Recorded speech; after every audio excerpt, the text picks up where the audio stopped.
Block 5 അലങ്കാര പരിചയത്തിലെ ഇതൊക്കെ പഠിച്ചു. ഉപമ, ഉത്പ്രേക്ഷ, ദീപകം മുതലായ അലങ്കാരങ്ങൾ പഠിച്ചു കഴിഞ്ഞു. 4ാമത്തെ യൂണിറ്റിൽ വരുന്നത് ഏതാണ്? പ്രതിവസ്തുപമ എന്ന അലങ്കാരമാണ്. ഇതും സാദൃശ്യത്തെ അടിസ്ഥാനമാക്കി തന്നെ വരുന്നതാണ്. പ്രതിവസ്തുപമ അലങ്കാരം എന്താണെന്ന് നോക്കാം. പ്രതിവസ്തു പ്രതിവാക്യാർത്ഥം ഉപമ സമാനധർമ്മ അസ്യാം ഇത് പ്രതിവസ്തുപമ.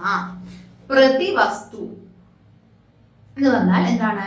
സാധാരണ ധർമ്മത്തെ ഉപമാന വാക്യത്തിലും ഉപമേയ വാക്യത്തിലും ആവർത്തിക്കുകയാണെങ്കിൽ അതിനെ എന്താണ് പറയുന്നത്? പ്രതിവസ്തുപമ എന്ന് പറയുന്നു.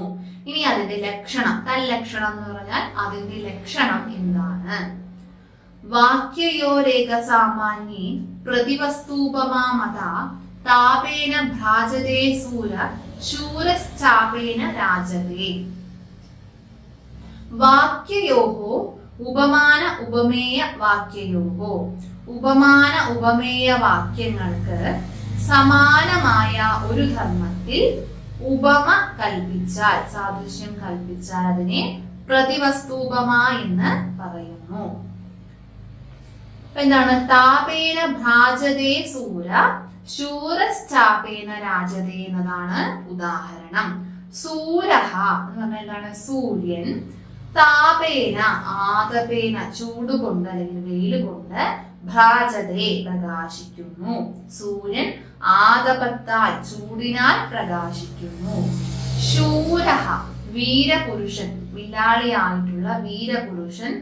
ചാപേന, ചാപം എന്ന് പറഞ്ഞാൽ എന്താണ്? വില്ല്, വില്ലുകൊണ്ട്, ധനുഷ വില്ലുകൊണ്ട്, രാജതേ ശോഭിക്കുന്നു. അപ്പോ സൂര്യൻ ചൂടുകൊണ്ട്, തന്റെ താപം കൊണ്ട് ശോഭിക്കുന്നു എന്നതുപോലെ എന്താണ്? ഒരു വീരപുരുഷൻ തന്റെ വില്ലുകൊണ്ട് ശോഭിക്കുന്നു. അത്ര ഭ്രാജതേ രാജതേ ഇതി ഭിന്ന പദാഭ്യാം ഏകസ്യേവ ധർമ്മസ്യ നിർദ്ദിഷ്ടത്വാത് പ്രതിവസ്തുപമാലങ്കാരഃ. ഇവിടെ ഭ്രാജതേ രാജതേ എന്നിങ്ങനെ 2 പദങ്ങൾ പ്രയോഗിച്ചിട്ടുണ്ടെങ്കിലും രണ്ടിനും എന്താണ് അർത്ഥം? ശോഭിപ്പിക്കുക അല്ലെങ്കിൽ ശോഭിക്കുക എന്നാണ്. ഒരേ ധർമ്മത്തിലാണ് വരുന്നത് എന്നതിനാൽ എന്താണ്? പ്രതിവസ്തുപമാലങ്കാരമാണ് വരുന്നത്. അപ്പോ സൂരഹ താപേന ഭ്രാജതേ എന്നതാണ് എന്ത്? ഉപമാന വാക്യം. അതിലർത്ഥം എന്താണ്? ശോഭിക്കുന്നു തന്നെയാണ്. പിന്നെ ശൂരഹ ചാപേന രാജതേ, അതിന്റെ അർത്ഥം എന്താണ്? ശോഭിക്കുന്നു എന്നാണ്. അപ്പൊ ഈ ഉപമാന വാക്യത്തിലും ഉപമേയ വാക്യത്തിലും എന്താണ്? ധർമ്മം ഒന്ന് തന്നെയാണ് എന്നതുകൊണ്ട് പ്രതിവസ്തുപമാലങ്കാരമാണ് വരുന്നത്. ഉപമാന ഉപമേയോഹോ സമാനസ്യേവ ധർമ്മസ്യ ഉപമാന വാക്യേ ഉപമേയ വാക്യേ ച പൃഥക് പൃഥക് പദേന നിർദ്ദേശാത് പ്രതിവസ്തുപമാലങ്കാരഃ. ഇവിടെ ഉപമാന ഉപമേയങ്ങൾക്ക് സമാനമായ ധർമ്മത്തിൽ ഉപമാന വാക്യത്തിലും ഉപമേയ വാക്യത്തിലും ശോഭിക്കുക എന്ന കാര്യം വേറെ വേറെ നിർദ്ദേശിച്ചിട്ടുള്ളതിനാൽ ഇവിടെ എന്താണ്? പ്രതിവസ്തുപമാലങ്കാരമാണ് വരുന്നത്. ഇനി മറ്റൊരു ഉദാഹരണമാണ്. പക്ഷെ ദീപകാലങ്കാരത്തിൽ എന്തായിരുന്നു? ഒറ്റ ധർമ്മ ഒരു വാക്കേ ഉണ്ടായിട്ടുള്ളൂ. ഭാതി എന്നുള്ള ഒറ്റ പദം കൊണ്ടാണ് രണ്ടിനെയും അന്വയിക്കുന്നത്.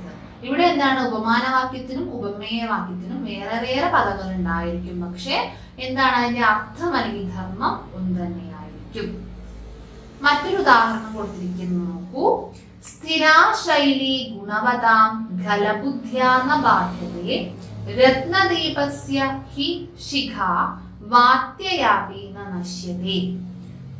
ഇവിടെ പറയുന്ന ഗുണവന്തം, ഗുണവാനായ ഒരു പുരുഷനെ വർണ്ണിക്കുകയാണ്. ഗുണവാനായ ഗുണവതാം സജ്ജനാനാം, ഗുണവാന്മാരായ സജ്ജനങ്ങളുടെ സ്ഥിരാശൈലി, സ്ഥിരമായ ശൈലി എന്താണ്? ദുഷ്ടജനസ്യ ദുർബുദ്ധ്യ ന ബാധ്യതേ. ദുഷ്ടജനത്തിന്റെ ദുർബുദ്ധിയ നശിക്കപ്പെടുന്നില്ല. അതായത് സജ്ജനങ്ങളുടെ സ്ഥിരമായിട്ടുള്ള ശൈലി, അവരുടെ സദാചാരം എന്ന ശൈലി ദുഷ്ടന്മാരുടെ ദുർബുദ്ധിയാൽ നശിക്കപ്പെടുന്നില്ല. പിന്നെ എന്താണ്? കിമിവ എന്തുപോലെ? രത്നദീപസ്യ ജ്വാല വാത്യയ മഹതാവാദേന അഭിന നാശ്യതേ. എന്താണ്? രത്നദീപത്തിന്റെ ജ്വാല എന്താണ്? കൊടുങ്കാറ്റിനാൽ പോലും നശിപ്പിക്കപ്പെടുന്നില്ല. അതുപോലെ സജ്ജനങ്ങളുടെ സ്ഥിരമായിട്ടുള്ള ശൈലി ദുർജനങ്ങളുടെ ദുർബുദ്ധി കൊണ്ട് ഒരിക്കലും നശിക്കപ്പെടുന്നില്ല. അത്ര ഉപമേയവാക്യസ്യ ഉപമാനവാക്യസ്യ ച നാശഭാവരൂപേ ഏകസാമാന്യേ വിഭിന്ന പദാഭ്യാം അന്വയാത് പ്രതിവസ്തുപമ. ഇവിടെ ഉപമേയവാക്യം എന്താണ്? ഗുണവാന്മാരായിട്ടുള്ളവരുടെ ശൈലി ദുഷ്ടബുദ്ധികളാൽ ബാധിക്കപ്പെടുന്നില്ല എന്നതാണ് ഉപമേയവാക്യം. ഉപമാനവാക്യം എന്താണ്?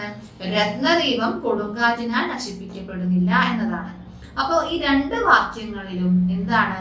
ഭിന്ന രൂപത്തിലാണ്, ഭിന്ന പദങ്ങളെ കൊണ്ടാണ് ധർമ്മം പറഞ്ഞിരിക്കുന്നത്. എന്താണ്? ന ബാധ്യതയെന്നും ന നാശ്യതയെന്നും. പക്ഷേ ഇവിടെ എന്താണ്? നാശ അഭാവം, നാശമില്ലായ്മ എന്ന സാമാന്യ ധർമ്മത്തിലേക്കാണ് രണ്ട് വാചകങ്ങളും കൊണ്ടുവരുന്നത്, അർത്ഥത്തെ കൊണ്ടുവരുന്നത്. അതുകൊണ്ട് ഈ ന ബാധ്യതേ ന നാശ്യതേ എന്നത് വേറെ വേറെ നിർദ്ദേശിച്ചിട്ടുള്ളതിനാൽ അല്ലെങ്കിൽ പ്രതിപാദിച്ചിട്ടുള്ളതിനാൽ ഇവിടെ എന്താണ്? പ്രതിവസ്തുപമാലങ്കാരമാണ് വരുന്നത്. അപ്പോ രണ്ട് ഭിന്ന പദങ്ങളിലൂടെ ഒരു സമാന ധർമ്മത്തിലേക്ക് അന്വയിക്കുകയാണെങ്കിൽ അവിടെ പ്രതിവസ്തുപമയാണ്. ഒറ്റ പദം കൊണ്ട് തന്നെ ഒരു ധർമ്മത്തിലേക്ക് രണ്ടിനെയും ഉപമാനത്തെയും ഉപമേയത്തെയും അന്വയിക്കുകയാണെങ്കിൽ അവിടെ ദീപകാലങ്കാരമാണ് വരുന്നത്. ഇപ്രകാരമാണ് ഈ ദീപകവും പ്രതിവസ്തുപമയും തമ്മിലുള്ള വ്യത്യാസം മനസ്സിലാക്കി വെക്കണം. ദീപകത്തിൽ എന്താണ്? രണ്ടിനെയും ഒരു ധർമ്മത്തിലേക്ക് എടുക്കുകയാണ്, ഒറ്റ പദമേ ഉണ്ടായിട്ടുള്ളൂ. ഇപ്പൊ ഭാതി, അതുപോലെ ശോഭന്തേ എന്നിങ്ങനെ.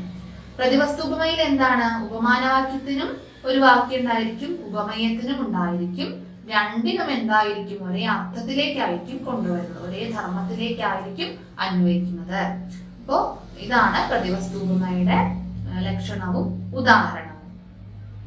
അപ്പൊ ഇങ്ങനെ 4 യൂണിറ്റുകളിലായിട്ടാണ് അലങ്കാര പരിചയം നമുക്ക് വരുന്നത് 5ാമത്തെ യൂണിറ്റില്. ഇനി ബാക്കി യൂണിറ്റുകൾ 5ാമത്തെ ബ്ലോക്കില്, ഇനി ബാക്കി അലങ്കാരങ്ങൾ വരുന്നത് അടുത്ത ബ്ലോക്കിലാണ്. അപ്പൊ ഈ 5ാമത്തെ ബ്ലോക്കിലെ അലങ്കാരങ്ങളെല്ലാം തന്നെ ലക്ഷണങ്ങളും ഉദാഹരണങ്ങളും മനസ്സിലായി എന്ന് വിശ്വസിക്കുന്നു. അലങ്കാരം, അതിന്റെ ലക്ഷണം, അതിന്റെ ഒരു ഉദാഹരണം എന്നിവ പഠിച്ചു വെക്കുക. മറ്റൊരു ഉദാഹരണം വരുന്നതിനെ ഒന്ന് മനസ്സിലാക്കി വെക്കുകയും ചെയ്യുക. ഇത്രയും മനസ്സിലായി എന്ന് വിശ്വസിക്കുന്നു. അടുത്ത വീഡിയോയിൽ കാണാം. നന്ദി.